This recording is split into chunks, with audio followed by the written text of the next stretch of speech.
plein cœur de Chartres, la congrégation missionnaire des Sœurs de Saint-Paul de Chartres revêt un visage particulier. Sur la centaine de religieuses présentes ici, 30 viennent du continent asiatique. Une réalité qui s'explique par l'histoire de la communauté et une mission en Chine en 1848. Les premières sœurs de Saint-Paul de Chartres sont arrivées à Hong Kong à la demande de Monseigneur Fourcade, qui avait sa sœur de Saint-Paul, et qui avait été nommé vicaire apostolique à Hong Kong. Il est venu à Hong Kong et il a demandé des sœurs pour s'occuper des petits-enfants qui étaient un peu abandonnés. Il y a eu des appels les uns après les autres. C'est pour ça que ça s'est développé très vite. Vietnam, Japon, Corée, Thaïlande, Philippines, les sœurs sont envoyées pour des missions enseignantes et hospitalières. À l'époque, il y avait beaucoup de sœurs au noviciat de Chartres et il y a eu très grand élan missionnaire à la fin du 19e siècle. Mais en même temps, il y a eu aussi des jeunes des pays qui sont devenus sœurs de Saint-Paul. Il y a eu des noviciats fondés aussitôt après. Aujourd'hui, la congrégation compte 4000 sœurs dans le monde entier, dont 3000 en Asie. Beaucoup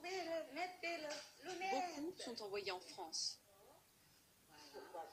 À la maison mère de Chartres, certaines viennent pour s'occuper des sœurs âgées. Il y a beaucoup de sœurs Saint-Paul de Chartres en Corée, presque 1100. Maintenant, en France, il y a pas beaucoup de vocations. Et il y a beaucoup de personnes âgées, mais pas beaucoup de soins. Il faut partir pour aider en France. La France devenue terre de mission, pour laquelle les sœurs asiatiques légitiment leur présence. Sœur Marie-Paul, elle est toute sa vie pour nous. C'est vraiment une grande reconnaissance à elle et à l'Église aussi. Vous voulez goûter, vous voulez boire quelque chose? Oui. Si la spiritualité des sœurs de Saint-Paul reste la même sur les 5 continents, les sœurs asiatiques viennent chacune avec leur culture.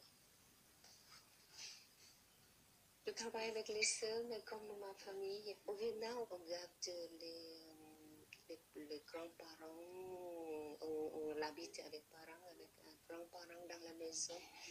Qu'elles soient vietnamiennes, philippines, thaïlandaises, coréennes, toutes ont dû s'adapter en arrivant en France.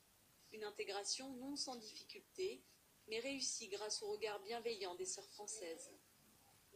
Viens vous voir là, dimanche. C'est intéressante, Régis Anouilh, cette communauté qui est née en France, hein. La fille est née